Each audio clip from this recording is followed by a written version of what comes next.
All right, guys, so what this really comes down to is using support vector machines in R.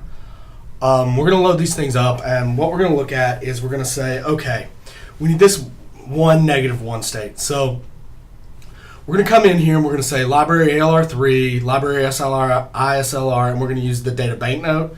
We're also going to load up this library, which has the SVM function in it. We're going to say banknote $y, which banknotes are equal to 0, and we're going to set that equal to -1. Now, we're going to say mine SVM y tilde diagonal plus top. That's what we're going to come up with, okay? Now remember, the banknote data had a marginal or a large margin property. It had a completely separable hyperplane, so that's something we can look at. But data equals banknote kernel. We're going to use a linear kernel, which is going to be that just straight line hyperplane. We're going to say scale equals false, and we're going to say that cost is equal to 10. Now, we've just said cost is equal to 10, and we're going to do a summary. So if you come up, you see what it gives you. It gives you all these different things that you can use. This gamma is really kind of irrelevant here. The epsilon being 0.1 comes back and says, hey, look, this is what, this was the epsilon you had with the cost. Now, here's the number of support vectors it came up with. But we know we need to tune this. And notice what the output gives. It's really nothing that's there for us. The scale equals false says, do you want to scale the data? So if you scale the data, you could get a different result. The tune, so we're going to tune SVM now. We're going to say we're going to tune it, use SVM, here's the equation, use this banknote, and here's the specifics you want to use. So you want to use a linear kernel. The ranges you want to use, these are the possible cost functions you can use, okay?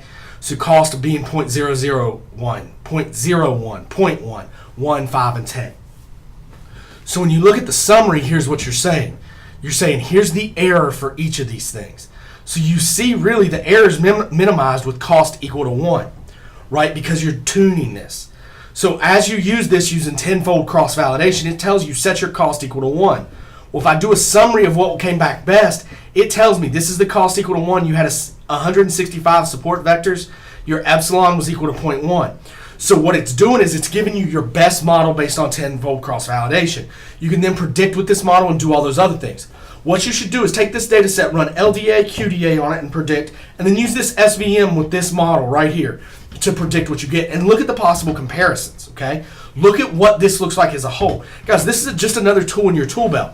But what does it mean and how can you use it? And all these different things that you should be thinking about as it comes into play. So what I really want you thinking about is how does this add to the tool belt? But more importantly, how do you describe SVM to somebody, okay? What is it that SVM actually is and how can it solve a problem? All right, guys, let me know if you have any questions. Let me know if you need anything.